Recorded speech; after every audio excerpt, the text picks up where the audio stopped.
la voix des grandes eaux.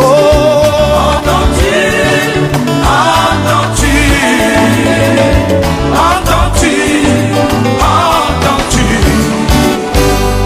entends-tu, entends-tu, Entends-tu les sept tonnerres? Aujourd'hui, nous sommes dans l'émission La Voix de Grandes Eaux. La Voix des Grandes Eaux, c'est une émission produite par Vidéo Tabernacle de Londres. Aujourd'hui, nous avons comme invité le pasteur Giscard. Le pasteur Giscard, il est pasteur de Bethléem Tabernacle, ici à Kinshasa, sur la 18e rue. Bonjour, pasteur Giscard. Bonjour, bien-aimé Moïse. Oui, nous vous remercions beaucoup d'avoir répondu à notre appel dans cette émission La Voix des Grandes Eaux. Aujourd'hui, nous allons parler sur la venue du Seigneur. Croyez-vous que le Seigneur Jésus-Christ est déjà venu? Où est-il? Ok, merci bien-aimé. Je suis parmi les gens qui soutiennent fermement aujourd'hui la doctrine de la seconde venue du Seigneur, dont je crois que le Seigneur Jésus est venu dans la nuée le 28 février 1963. Et si tu me poses la question, il est aujourd'hui où? Je te dirais qu'il est dans le cœur des frères croyants. Et c'est lui-là dont je crois qu'il est mon Seigneur et Élohim. Vous dites qu'il est dans le cœur des croyants, mais la Bible nous dit qu'il va revenir comme il était monté. Les disciples l'ont vu monter et on a dit qu'il va revenir de la même façon. Il est bien dit que ses disciples. Et je te dirais que s'il y a des disciples, ce sont ceux qui ont compris cette doctrine de la seconde venue du Seigneur. Et bien-aimé Moïse et tant d'autres qui me suivent, vous devez oublier cette façon dénominationnelle de voir les Écritures. Nous n'avons aucune écriture qui nous dise que le Seigneur Jésus doit revenir sur la terre ici, dans le corps étant le fils de Marie, aujourd'hui dans sa seconde venue.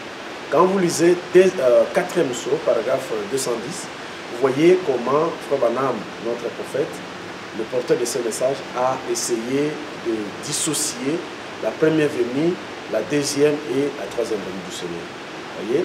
Pour la seconde venue, il vient dans le ciel, lui l'immortel, c'est-à-dire pas dans le corps de chair, il vient dans un corps spirituel. Vous voyez? Et c'est de cette façon-là, il vient pour un peuple physique que nous sommes. Vous voyez? Et le mariage de la parole de Dieu, la venue du Seigneur, qui n'est d'autre que la plénitude de la parole de Dieu, c'est ça, même la venue du Seigneur. Et si nous avons eu le temps, on allait le montrer par rapport au Matthieu 24, 32 à 34. Oui, pasteur Giscard, en rapport avec la nuée de 63, vous parlez de la venue du Seigneur conformément à la nuée de 63. C'est la 40e venue, cette venue, puisque le prophète nous a parlé de 3 venues. C'est la 40e. Et là, vous voyez clairement que c'est la seconde venue du Seigneur. Je parle bien, je précise, c'est la seconde venue du Seigneur. Donc il y a une troisième venue? Bien sûr. Et cette venue-là ne nous concerne pas.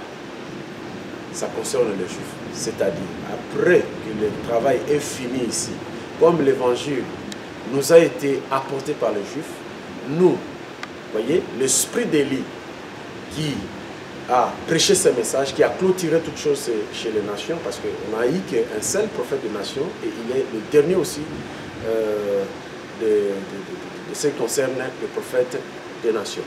Voyez? Et le même Jésus, le même message, le même Messie, voyez, la même onction messianique part vers le Juif là. Voyez? Et c'est ce qui crée ce que nous appelons la troisième venue du Seigneur. Mais c'est presque la même. Donc, les conséquences, comme je disais tantôt, les conséquences de la seconde venue qui conduit à la troisième venue du Seigneur. Oui, pasteur Giscard, vous dites que la venue du nuée, c'est la seconde venue du Seigneur. Oui. Le prophète nous a parlé de 3 venues. Il nous a dit que la première venue, il est venu comme fils de l'homme. Et puis il est venu comme fils de Dieu et fils de David. Pouvez-vous nous dire la venue des nuées ici, c'est la venue de quel titre? Voyez, ce que vous devez comprendre que Dieu a travaillé avec les dispensations que vous venez de parler ici. Premièrement, des fils de l'homme, comme il était venu. Et il a promis dans Luc 18:8 qu'il reviendra encore. Quand le fils de l'homme reviendra sur la terre, il est clair. Est-ce qu'il trouvera-t-il la foi? La réponse est dans Luc 17:30 qu'effectivement, il est revenu et il a trouvé la foi. Mais entre le fils de l'homme, quand il était venu dans le corps de chair, le fils de Marie, et le Fils de l'homme qu'il est venu aujourd'hui dans un corps qu'il a sanctifié, un vase qu'il a sanctifié, il s'est passé une période des âges de l'Église. Et pendant ces âges de l'Église, il s'est manifesté sous forme du Saint-Esprit. Et c'est là qu'il a été appelé le Fils de Dieu. Voyez? Et maintenant, le retour de la colonne de feu, le retour de la même chose comme il était sur la terre. C'est ce qu'il a promis dans Luc 18:8. Et c'est ce qu'il est venu. Et donc, cette fois-ci, il a pris un corps pour essayer de faire la même chose et pour faire de Dieu le même hier, aujourd'hui, pour toujours. Vous dites que la nuée, c'est la dernière, puisque vous l'avez numérée la dernière. Oui, c'est ce que je suis en train de dire. Puisque auparavant, vous avez dit qu'il y a encore une autre venue. Non, j'ai dit que la deuxième venue, c'est ce qui produit effectivement la troisième venue qui concerne les Juifs, c'est-à-dire la continuité. Ce sont les Juifs qui nous ont donné l'évangile. Vous voyez? Et Frère Branham me dit que ce sont nous, les nations, qui doivent leur remettre l'évangile qu'ils nous avaient donné pour les saluer. Et c'est ce qui produit la troisième venue. C'est toujours la même parole. Moi, je ne vois pas d'une venue d'un fils de David qui vient, il a un trône et qui se trouve en Jérusalem et qui s'assoit dessus et on dit, ah voilà le fils de David, le même Jésus qui était là. Non, je ne vois pas de cette façon-là. Ce sont des attributions, ce sont des dispensations, ce sont des périodes où la parole de Dieu se manifeste. Parce que le ciel en soi consiste en la parole. Vous voyez, c'est de cette façon-là que moi je vois les choses. Oui, pasteur Jusca, vous dites que la venue des nuées, c'est la dernière venue, hein? C'est ça la dernière venue. Oui. Est-elle la même venue avec les Juifs et les gentils ensemble? Oui, effectivement, frère. Vous voyez, quand vous lisez les sceaux, le premier sceau, le troisième sceau, le septième sceau, vous allez découvrir que même la dernière trompette qui concerne les Juifs devait être sonnée sous le sixième sceau, a dit William Abraham. Vous voyez? Et entre le sixième sceau, qui est la fin du programme des Juifs, et le septième sceau, qui est le fin ou la totalité, la plénitude du temps des gentils, vous voyez que c'est à l'intervalle là que Dieu est censé faire quelque chose de l'autre côté. Vous voyez? Il y a ce qu'on appelle la synchronisation quelque part. Et les Écritures, ça s'accomplisse là vite dans cette période-là. Et si vous ne faites pas attention, vous manquerez beaucoup de choses. Oui, revenons toujours à la venue. Vous pouvez nous dire, cette venue des nuées, il est venu en tant que quel titre? Puisqu'il y a le Fils de Dieu, Fils de l'homme, Fils de David. Je voulais savoir, la venue des nuées, il est venu comme quel fils? Et voilà ce que je vous dis là, tout est lié. Vous voyez, il y a des Écritures qui interprètent ça tantôt comme le Fils de l'homme.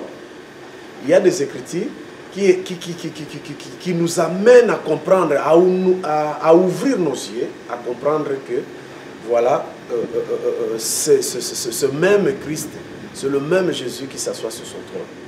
Vous voyez? Et là, c'est ce que j'ai dit, que ça accomplit, la même venue d'Apocalypse 10, là, accomplit des choses à la fois. Accomplit ce que nous disons ici, la seconde venue, qui met fin pour nous, et dans toutes choses, qui met fin dans beaucoup de choses, dans beaucoup des Écritures, et qui accomplit au même moment. Voilà, par exemple, dans Brèche, il dit, voici, c'est le Christ, voyez, qui vient tout droit, je pense que c'est 29 à 31. C'est Christ, c'est le messager de l'Alliance. Souvenez-vous, il nous a ramenés aux Juifs. C'est-à-dire, il nous a ramenés dans l'Ancien Testament, pendant la dispensation des Juifs, et il dit, voilà, il va tout droit aux Juifs. voyez, c'est toujours la même venue. Mais pendant qu'il vient pour clôturer avec les nations, en même temps, il part là-bas. Donc il fait, comme on peut dire, une pierre deux coups.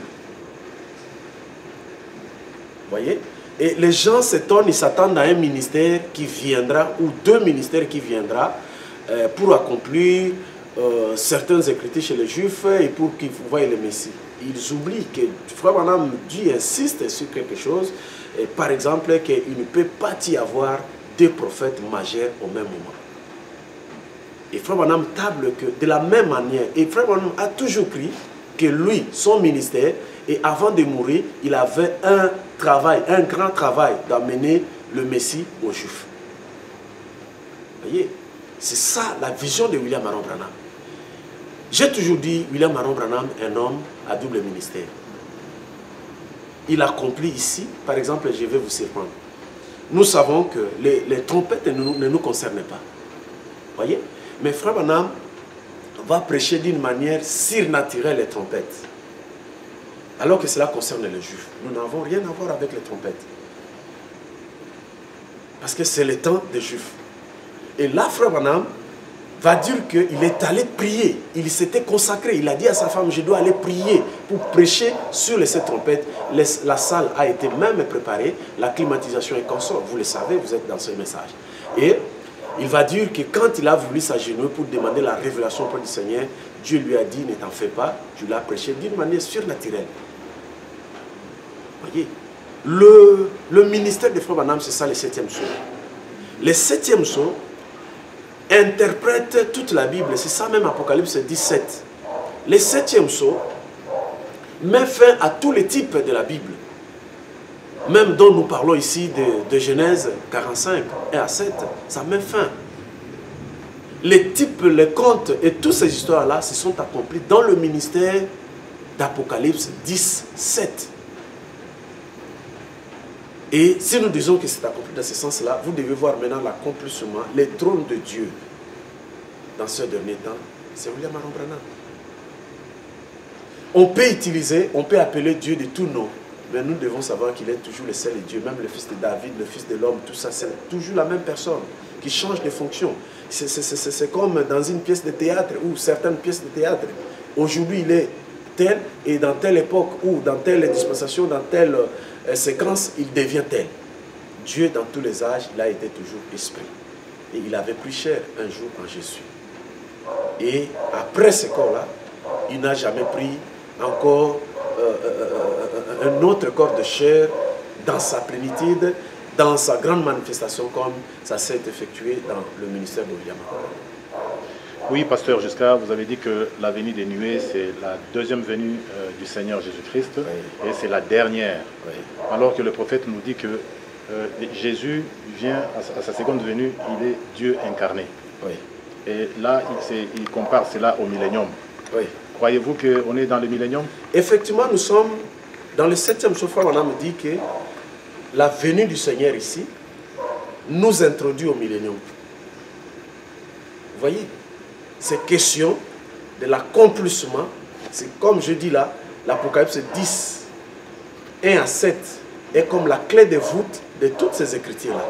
Donc, automatiquement, de cette façon-là, ça nous introduit au millénium. Automatiquement, mon frère. C'est ça même la conséquence ou les conséquences de cette venue-là. Oui, pasteur Giscard, les prophètes nous disent que Jésus-Christ devait avoir la forme corporelle dans le millénium.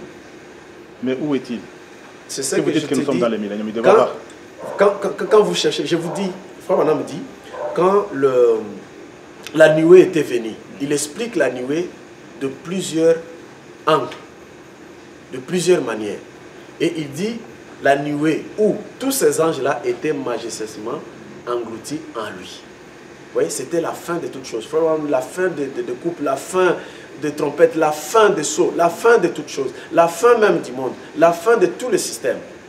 Et cela était englouti majestueusement en William Aaron Branham. Il dit, depuis que je suis venu de la nuée, parce que Frère Branham a été pris dans la nuée, et il a passé 28 minutes, il pouvait le compter avec l'éternité, c'est-à-dire le Dieu créateur et les anges. Vous voyez, il pouvait compter ça. Il dit, cela était magistralement englouti en lui. Et depuis qu'il est descendu de la nuée, il a dit la voix que j'attendais de côté n'était plus à côté, cela était en moi. Et le Dieu incarné, le Dieu c'est la parole. Dieu dans les temps, c'est la parole. Les milléniums, c'est un espace de temps, c'est la parole. Dieu dans l'espace de temps, c'est la parole. Ne voyez pas autre chose.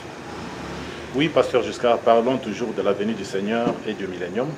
Comme on nous dit que le 7e sceau ramène Christ sur la terre, Yes. et que sa seconde venue, il est Dieu incarné. Oui. C'est-à-dire nous sommes déjà dans le millénium. Nous sommes déjà dans le millénium parce que Christ, en lui, il y a le millénium. Mais qu'en est-il de l'enlèvement? Puisque l'enlèvement vient avant le millénium. Frère Branham me dit quelque chose. Il dit l'enlèvement, je ne sais pas, quelque part, on lui a posé la question. Frère Branham, les lecteurs doivent se référer de cela. Frère Branham, l'enlèvement se fera ici à Jeffersonville, Indiana. Frère Branham me dit non, non, non, l'enlèvement se fera en Christ. Vous voyez, Christ, c'est la parole de l'heure. Christ, c'est celui dont nous parlons ici, la parole incarnée. L'enlèvement se passe en lui. Ne vous attendez pas à un enlèvement, frère bien-aimé, ça je table et je tape fort. Un enlèvement où les gens seront là et nous commençons à monter comme les papillons. Et nous, donc c'est de Texas, c'est de l'Afrique qu'on sort, nous commençons à monter. C'est une question de dimension. Frère Branham me dit, je vais vous surprendre. Des fois, vous pensez aller au ciel. Le ciel que vous pensez, il a commencé par les astronautes, ils disent qu'ils vont dans des planètes. Je vais vous surprendre. Ils ne vont nulle part. Ils commencent sur un point et ils tournent, ils viennent toujours à ce point-là. Vous voyez, c'est comme un pasteur ici dans la commune de Kinshasa qui prêchait, qui disait aux frères, ne vous en faites pas. Ne vous en faites pas. Aujourd'hui, nous pouvons souffrir. Aujourd'hui, nous pouvons manquer à manger. Mais de l'autre côté, dans le millénium, nous mangerons des vaches. Voilà cette compréhension des choses que les hommes de Dieu essaient d'apporter, et sans pourtant creuser la parole de Dieu et de comprendre que tous les symboles de la Bible par rapport au dictionnaire ou à l'interprétation de l'âge que le prophète William Branham. Vous voyez? C'est de cette façon-là que les gens croient. Nous partons dans l'enlèvement, et si c'est comment... Non, non, non. Oui, pasteur Justin, qu'en dites-vous de la disparition physique des corps? Puisque la Bible nous dit que les gens seront, en un clin d'œil, ils seront changés et enlevés, emportés, aller au ciel. Je l'ai toujours cru, mon frère. Et c'est ça même un grand mystère de la translation, parmi les mystères énumérés dans le Monsieur solaire. Je le crois, que ce corps ici sera transformé. Et la transformation vient par quoi? Tout s'est fait selon la parole, par la parole. Tu me poseras la question, entre le ciel et la parole, qu'est-ce que tu choisiras? Je te dirai, je choisirai la parole de Dieu. Parce que le ciel consiste en la parole, a dit William Branham. Je crois à la translation des saints qui vivent dans ces derniers jours. Et il faut faire attention, parce que ce que nous vivons dans ce corps ici, c'est ça même le négatif. Et le positif, c'est ça même notre théophanie que nous avons contourné, qui était auprès de Dieu et qui nous est retourné le 28 février. Oui, pasteur, croyez-vous à la disparition du corps physique, puisque le prophète en a parlé? Je le crois, mais un corps translaté. Comment dites-vous que nous sommes déjà enlevés alors qu'on a le corps physique, on est en... C'est-à-dire l'enlèvement, Frère Branham me dit, pour être enlevé, vous devez avoir la révélation de l'enlèvement. Voyez, d'abord vous devez avoir la révélation de l'enlèvement. Et les gens seront surpris que nous mourrons et nous continuons à mourir, mais l'enlèvement qu'ils attendent selon la manière intellectuelle ne vienne pas. Souvenez-vous que Frère Branham dira, je ne mourrai pas et j'irai vivant dans l'enlèvement. Est-ce que le prophète a menti? Je ne pense pas. Le prophète est parti dans l'enlèvement. Dans la Bible, Enoch était enlevé. Les gens disent ça. Mais Frère Branham me dit qu'Enoch n'était pas parti au ciel. Il n'était pas enlevé, il n'était pas parti. Ils étaient dans la 5e dimension. C'est le jour où Jésus est entré à 2 h du matin dans les régions inférieures. C'est là qu'il avait donné un coup bas à Satan. Il a retiré les clés et il a ouvert. Et les Enoch et tous ces gens-là, il dit, personne n'est monté au ciel si ce n'est que celui qui est descendu. Et celui qui est descendu, c'était lui, Jésus-Christ. Vous voyez, Il y a beaucoup de choses que dans cette émission, on n'aura pas à terminer et à débattre sur ces choses-là, et pour comprendre les grandes clés de la révélation par rapport à toutes ces histoires ici. Oui, pasteur Giscard, j'ai une citation ici dans l'eau du rocher, le paragraphe 38. Et le prophète nous dit que dans le millénium, Christ aura une forme corporelle. Oui. Une forme corporelle. Moi, je voulais savoir où est Christ, si vous êtes dans le millénium, où est-il? Ok. Si, vous voyez, je vais te dire quelque chose bien aimé Moïse. Un jour, Jésus a pris ses disciples. Frère Branham me dit que j'ai dit certaines choses dans ces messages pour éloigner davantage les gens. Ça, vous devez le croire aussi. Et un jour, Jésus-Christ, dans la chair, va prendre ses disciples. Il avait l'habitude de monter avec eux sur la montagne. Il avait l'habitude de leur parler quand ils étaient ensemble, de leur dire des choses. Des fois, c'était sous un arbre et tout ça. Mais le jour où Jésus voulait dire que détruisez ce temple-ci, je le rebâtirai dans les 3 jours qui se suivent, il va les amener devant le temple, mon frère. Allez-y comprendre pourquoi Jésus ne pouvait pas parler de cette révélation ici avec eux sur la montagne ou dans une maison de pierre ou quoi que ce soit. Il va les amener devant le temple et il s'arrête là et dit détruisez ce temple et je le rebâtirai dans 3 jours. Frère Branham continue à dire que Dieu va envoyer Élie et Moïse. Il dit même dans le chef-d'œuvre, il dit ils ne naîtront pas mais ils vont apparaître. C'est Frère Branham qui dit ces choses-là. Mais après, dans question-réponse sur les sources, je ne me trompe pas, ou quelque part, ou numéro 1, 2, 3, 4, quelque chose, on pose la question sur Élie et Moïse. Frère Branham commence à dire que Moïse représente les 6 âges endormis. Élie représente le dernier âge qui sera et qui partira dans l'enlèvement. Donc, le dernier âge, l'Église qui ira dans l'enlèvement vivant. Voyez maintenant. Et là, il commence à dire non, Dieu ne peut jamais envoyer 2 prophètes majeurs au même moment. Voyez maintenant les prophètes. C'est-à-dire que vous devez comprendre qu'il y a certaines choses qui se disent dans ces messages pour éloigner des gens. Quand dites-vous Je peux te répondre pour cette question-là. Je peux dire que c'est l'épouse. Voyez? Et je peux dire que Frère Branham nous dit si quelqu'un vous disait que William Aaron Branham est mort, ne le croyez pas. Ce sont des citations de Frère Branham. Mais nous savons qu'il y a le tombeau de Frère Branham dont Tommy Osborne a acheté et il a fait quand même quelques paragraphes. Il a dit je vis le Seigneur Jésus-Christ marcher sur le rue de Kentucky. Vous voyez tout ça. Mais nous allons dire quoi par là? Frère Branham dit si un crédit vous disait que Branham est mort, ne le croyez pas. Vous voyez tout ça. Ce sont des déclarations prophétiques qui se cadrent dans des contextes bien appropriés. Oui, pasteur Giscard, vous avez énuméré là le cas de la montagne de transfiguration. Excusez, j'aimerais dire quelque chose. Frère, pour ce que tu dis là, il sera dans le millénium, dans un corps de chair et tout. Voilà frère Branham qui nous dit que le Seigneur Jésus-Christ dans sa seconde venue, il vient à l'est, à la courbure terrestre. Frère Branham qui dit qu'en réalité, lui ne viendra pas vers nous, mais c'est nous qui allons à sa rencontre dans une dimension. Et vous devez prendre toutes ces histoires-là, vous les mettez ensemble, vous l'étudiez, vous comprenez la clé même de la révélation. Oui, pasteur Giscard, le prophète nous a parlé du messager du 7e âge, avec son groupe iront à l'enlèvement vivant. Oui. Mais William Branham, lui qui est le messager du 7e âge, il est déjà mort. Et que les gens continuent à mourir, les gens qui ont reçu le message. Comment expliquez-vous cela? Frère bien-aimé, Frère Branham me dit, Apocalypse 10, tout est accompli, tout est fait ces jours-là. Vous devez le croire comme ça. Je vous appelle à être un croyant de Frère William Aaron Branham. Ne cherchez pas à comprendre comment, mais croyez que Branham me dit que tout est accompli. Est-ce que vous croyez à un cycle après le 7e saut?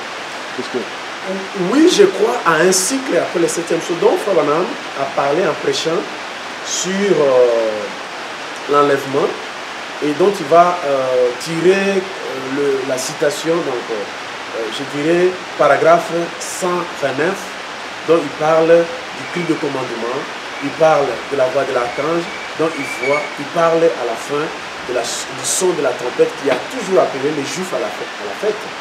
Mais je dis que c'est un cycle. Je dis que c'est un processus. tout se passe là.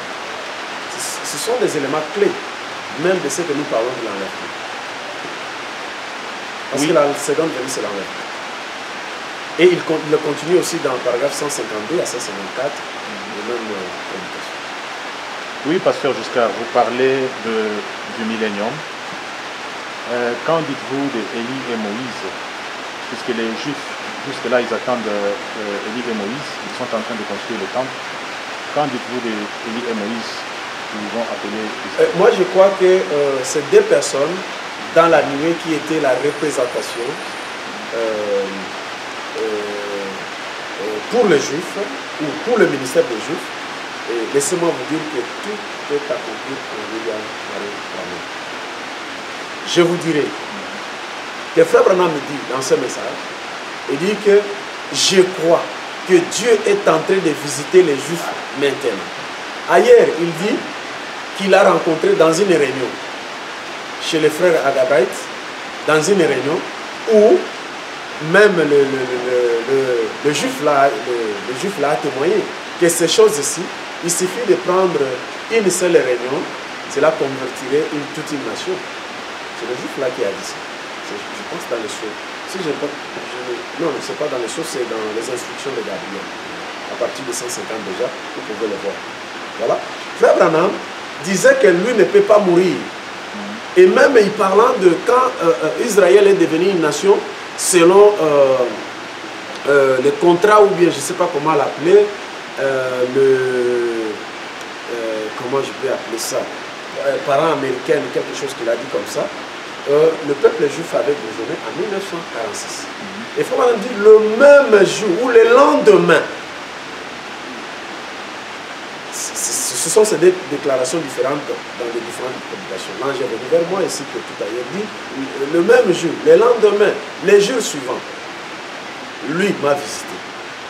Et pour me dire que j'avais quelque chose. Et là, j'ai toujours prêché sur un mystère du retour de Naomi, que je venais de prêcher, d'exposer, et à Cape Town, à Menorah Tabernacle, chez le pasteur James, ou pas, et que je exposé aussi, où j'ai prêché ou enseigné chez le pasteur Capé, dont je parlais du retour de Naomi avec la femme Ruth, la Moabite, dans le dévoilement du 7e jour. Ils étaient rentrés ensemble. L'autre devait revivre devant le Seigneur et l'autre devait recevoir son réveil.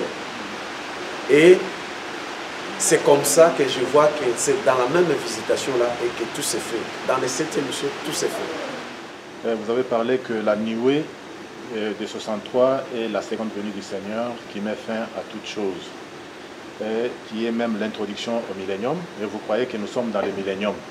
Mais quelque part, le prophète nous parle que dans la prédication séjour au calvaire, au paragraphe 14, le prophète nous dit que dans le millénium, rien ne sera tué. Comment se fait-il que les gens, tous les jours on enterre les gens, il y a la souffrance, et il y a toutes les difficultés que nous avons sur la terre alors qu'on est dans le millénium? Ok. Là maintenant, nous avons... c'est sur ça même que je suis en train d'étudier, parce que le millénium en soi n'est pas vraiment ma doctrine, mais c'est un point parmi la parole de Dieu que je suis en train d'étudier. Sur ça, je suis en train de chercher à contourner ou à rendre clair cette histoire ici. Parce que là, je dois amener beaucoup des écritures de Frère Branham, d'abord pour montrer aux gens que le millénium en soi, c'est d'abord le 7e millénaire. Vous voyez?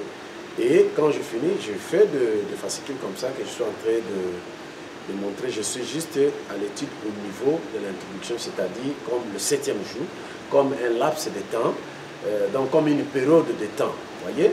Et un millénium que j'essaie d'étudier aussi, c'est le millénium même en soi là que nous appelons le ciel, cette dimension-là. Vous voyez?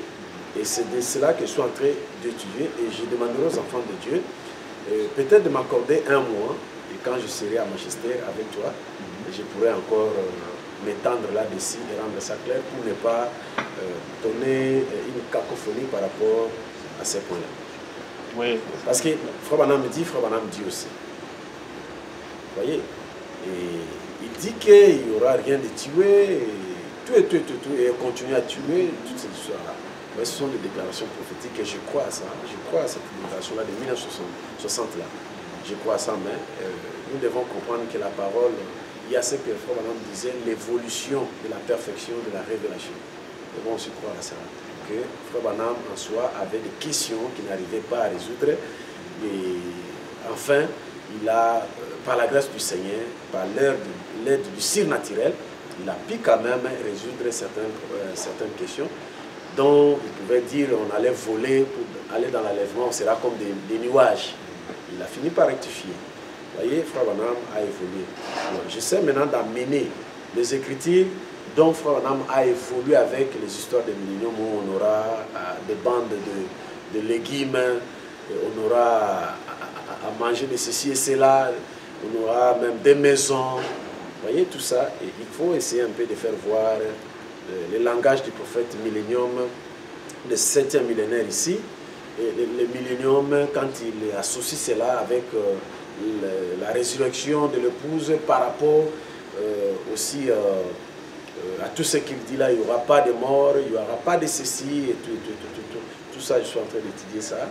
Et je m'étais même dit qu'il fallait qu'on s'affronte un peu avec mon bien-aimé, que j'aime aussi, et que je dis qu'il est profond, le pasteur Capé, et qu'on essaie un peu de tirer des choses, de l'eau claire, vous voyez, de l'eau, je ne sais pas comment je peux le dire, que les gens peuvent boire et en trouver la vie, comme lui-même, Jésus-Christ est une source de vie. Vous aussi, vous êtes de l'avis que la mort, c'est ça l'enlèvement?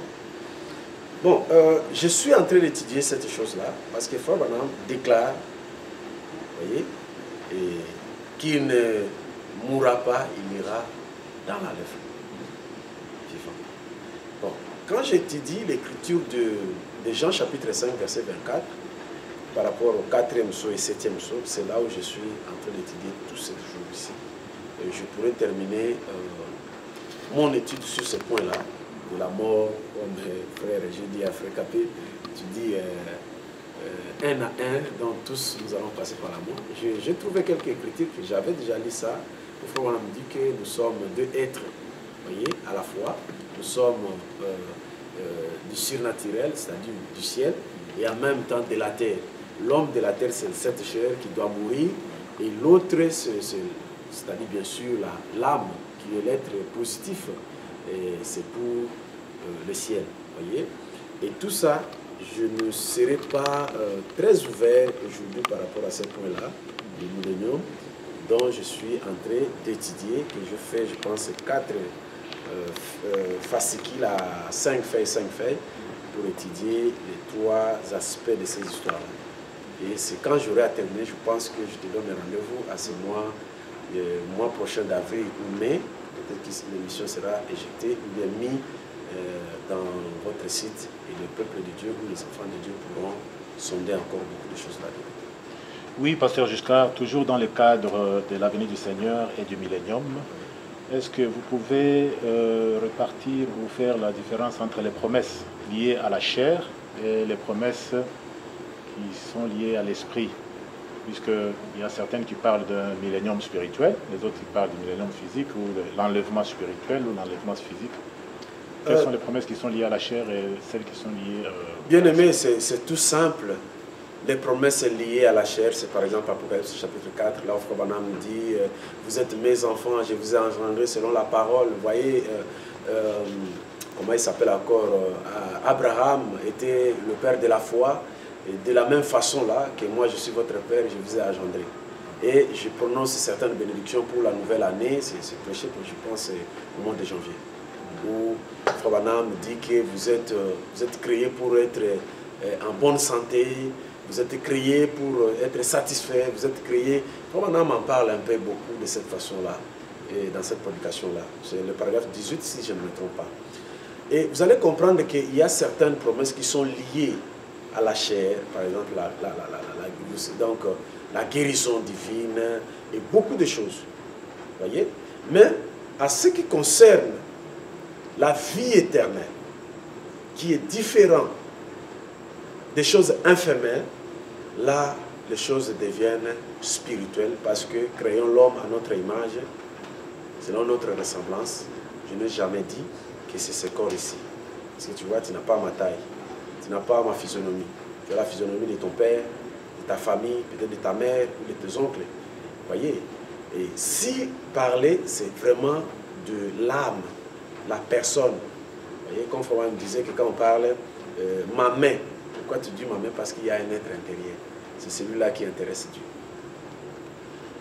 Oui, pasteur Giscard, parlons toujours de la seconde venue. On a dit qu'à sa seconde venue, Jésus-Christ sera sur son propre trône. Oui. Où est ce trône? Non, le trône là, c'est simple, c'est un langage divin. Voyez? Et Paul dit dans les épîtres, si je ne me trompe pas quelque part, je dois chercher ça, il dit, c'est Jésus qui est venu, donc c'est Jésus qui est venu, étant, il utilise quel langage là que je vais vraiment, que les gens se souviennent de cela, pour nous donner l'écriture, c'est quelque part là dans les épîtres, il dit que c'est Jésus ici, qu'il a été tué, console, qu'il est venu dans la chair et tout. Nous ne les connaissons plus selon la chair. Ça c'est Paul. Il dit, c'est Jésus là, nous ne le connaissons plus selon la chair. Nous le connaissons selon l'esprit. Et le trône de Dieu, le langage trône là, il s'agit seulement d'un temple qu'il avait préparé. Et ne suis pas, ne fais pas ceci, quand tu seras grand, donc j'aurai une œuvre à faire avec toi. Le trône là, c'est William Maron Branham, qui est le trône de Dieu. C'est-à-dire l'épouse, William Maron Branham représente l'épouse? Oui, voyez, même Jean, à son temps, dans la vision, ravi. C'est ça le terme. Quand il était ravi, il a représenté l'épouse. Et Frère Branham me dit dans les 24 anciens, si je ne me trompe pas, dans les dernières feuilles de la prédication, ce sont des choses qu'on a lues longtemps. On ne sait pas exactement préciser les paragraphes pour ne pas décourager les frères de dire que nous disons des choses qui ne sont pas fondées. Frère Branham me dit qu'une seule personne peut représenter toute l'Église. Et une seule personne peut représenter toute l'Église. Ça, c'est toujours Frère Branham. Voyez? Et l'Église, ça, je dois aussi ouvrir les yeux spirituels des enfants de Dieu. Frère Branham me dit, l'Église, c'est un attribut qui appelle d'autres attributs. Ça aussi, ils doivent comprendre ça. C'est un attribut qui appelle d'autres attributs. L'Église, dans ces derniers jours, c'est un William Maron Branham qui appelle d'autres. C'est ça l'Église. Les appeler hors d'eux. Jésus dit, vous êtes dans ce monde, mais vous n'êtes pas de ce monde. Tout ça, c'est pour appuyer cette thèse-là. Oui, pasteur Giscard, parlons toujours de la seconde venue. Vous avez dit que Jésus est venu sur la nuée. La venue des nuées, c'est la venue de l'Église des nations et l'Église juive ensemble. Oui. Bon, qu'en dites-vous de Juifs qui attendent leur Messie? Et comme la Bible dit que les Juifs ne reçoivent que leur prophète, et ils sont toujours bénis dans leur propre patrie.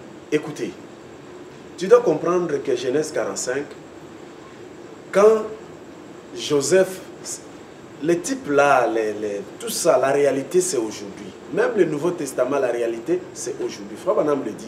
Il dit les types, les contes, tout ça, ça s'est accompli ici. Il dit même ailleurs, je pense que la semence, la parole parlait de la semence originelle, il dit que la seconde venue s'est accomplie sous forme des types et des ombres. Vous voyez?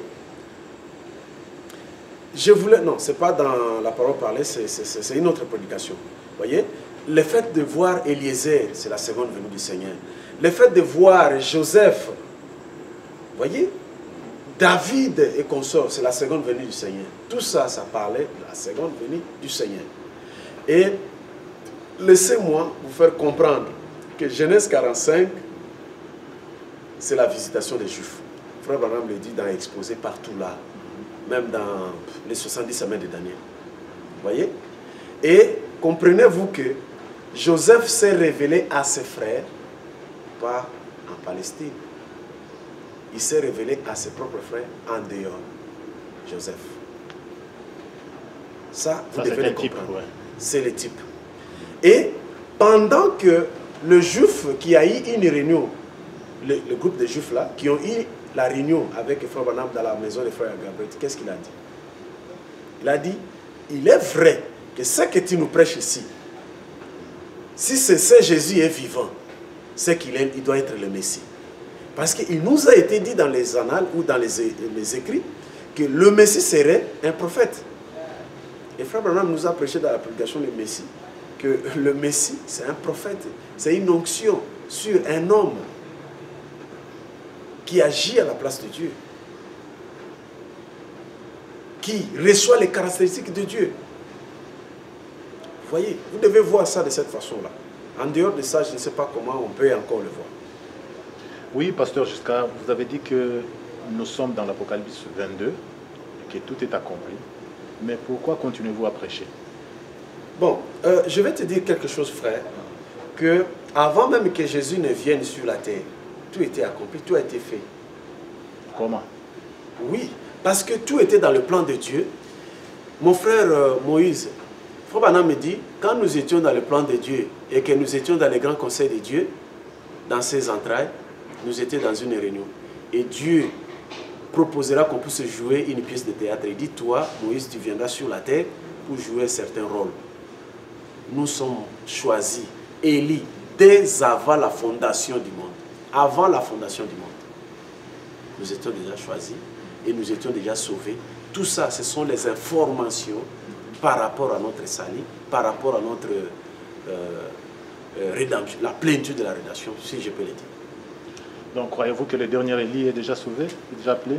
Frère Branham me dit, il y a des citations, si je ne me trompe pas, ça doit être dans l'Apocalypse, le livre des symboles, où quelque part, là, Frère Branham me dit, il est déjà, il parlait qu'en futur, que le dernier Élie serait sauvé, même dans la prédication, pour, la semence n'héritera pas avec la balle.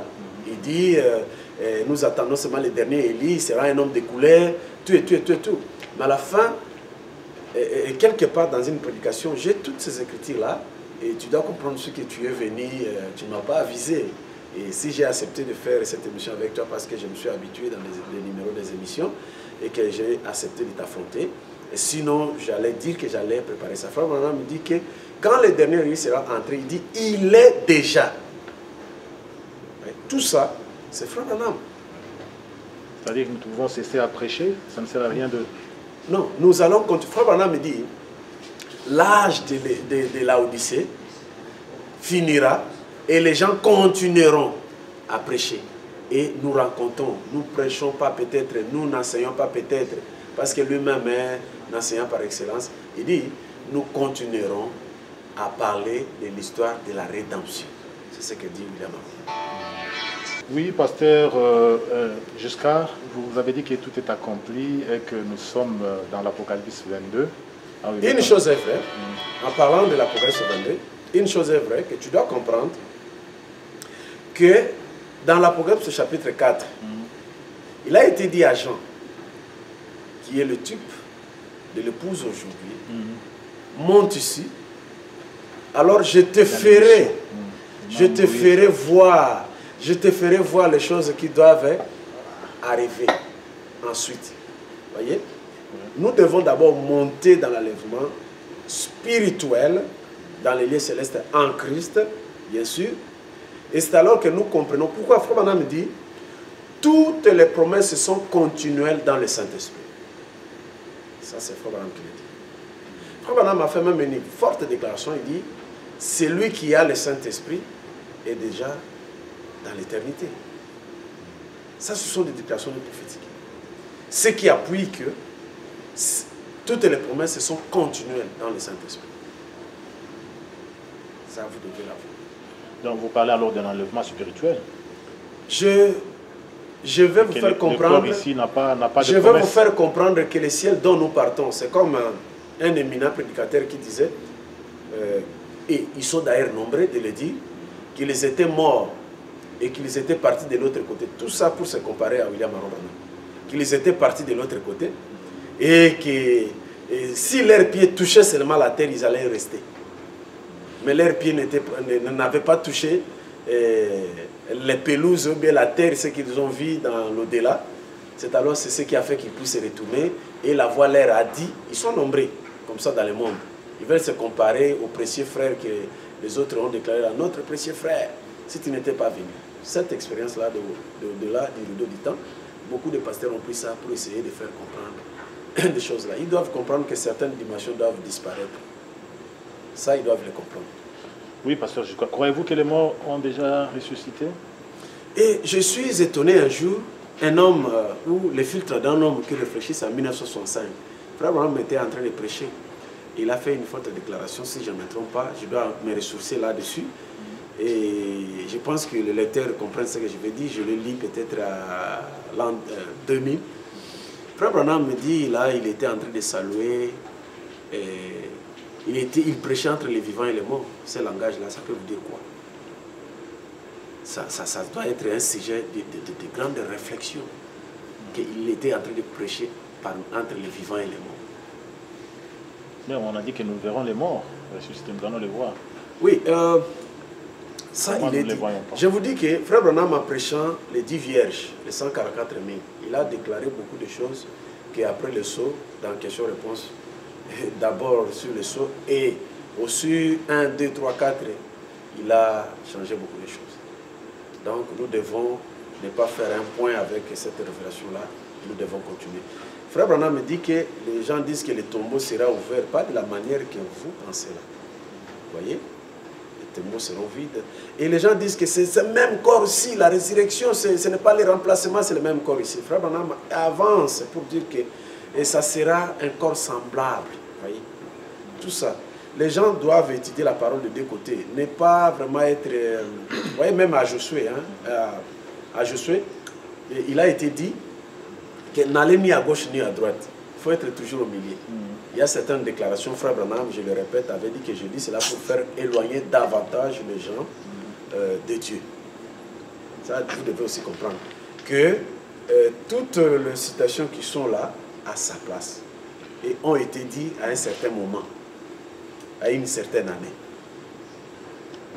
Les sceaux, c'est ce qui devait venir maintenant éclairer toutes ces choses. Oui, je vous remercie beaucoup, pasteur Giscard, pour avoir répondu à notre invitation. Avez-vous un mot de la fin? Je dirais à mes frères à travers le monde que je vous aime beaucoup, de l'amour de Christ, l'amour qui nous a unis. Et ce qui nous unit, c'est ça même le message. Et je pense que si il y a encore d'autres questions qui méritent des éclaircissements, écrivez-moi. Je suis un peu un fainéant au Facebook et qui n'est pas souvent là. Et des fois, je laisse même aux enfants de l'église en train de toucher même à mon compte Facebook pour essayer de placer certaines photos de réunions ou bien quelque chose. Mais je ne suis pas tellement actif là. Mais si vous avez peut-être la grâce de m'écrire et que je puisse m'étendre beaucoup, peut-être vous donner certaines citations, ça pourra vous aider. Et je salue particulièrement les frères de Manchester, les frères à travers le monde entier, l'épouse du Seigneur, dont nous formons un seul corps, peu importe nos divergences. J'aimerais beaucoup plus que ces choses ici soient une réflexion et un sujet d'une grande étude, et dont lui-même le frère Branham disait de creuser la parole de Dieu, que ça soit seulement quelque chose de rejeté. Le frère Branham dit, on corrige un faux enseignement par un bon enseignement. On remplace un faux enseignement par un bon enseignement. Il ne faut pas déclarer seulement que ce qu'il dit là, ce sont des faussetés. Non, nous ne déclarons pas des choses comme ça. Et si nous trouvons 2 citations, 3 citations, nous formons une doctrine. Et Frère Branham dit dans Apocalypse chapitre 5, deuxième partie, que chaque ministre, en paragraphe 64 et 65 bien sûr, que chaque ministre doit avoir une doctrine. Vous voyez? Et un ministre ne peut pas être sans doctrine. Vous voyez? Une église qui n'a pas de doctrine n'est pas une église. Et je dirais que la doctrine, Frère Branham finira par dire que c'est la manière d'interpréter les Écritures dans une assemblée donnée. Vous voyez? Ça, c'est ma façon de voir les choses. J'ai étudié cela. Je vous ai dit que Frère Branham dit que le ciel où vous comptez partir, je vais vous surprendre que cela consiste à la parole de Dieu. Et c'est là qui a poussé aussi ma réflexion par rapport à ce qu'il a dit que l'enlèvement se fera en Christ. Alors, c'est là que j'ai commencé à étudier toutes ces choses et je me suis recouru par mes anciennes notes et mes anciennes citations placées dans le livre, dans la Bible de Scofield en bas, et que j'ai encore pris ces citations et que je les répondis encore. Mais avant cela, j'appelais le pasteur de la ville pour venir exposer sur toutes ces choses. La seconde venue, les milléniaux, mes consorts, pour que je puisse trouver la vérité ou les vérités par rapport à ces points que moi je crois comme la seconde venue et ses conséquences. Et c'est là que je suis en train d'évoluer. Je ne dis pas que je finis, j'ai la plénitude de ma compréhension, je suis en train d'évoluer là-dedans. Voyez?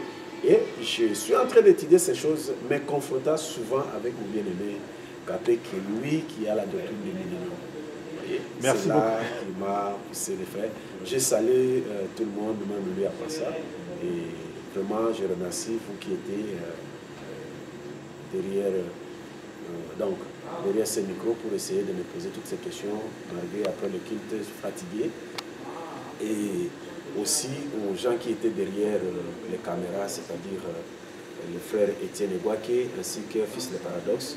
Et je remercierai tout le monde qui suivra aussi cette émission, qui aura passé son temps en train de suivre. C'est pas facile d'aimer quelqu'un et de le suivre. Shalom. Shalom, Pasteur Giscard. Merci.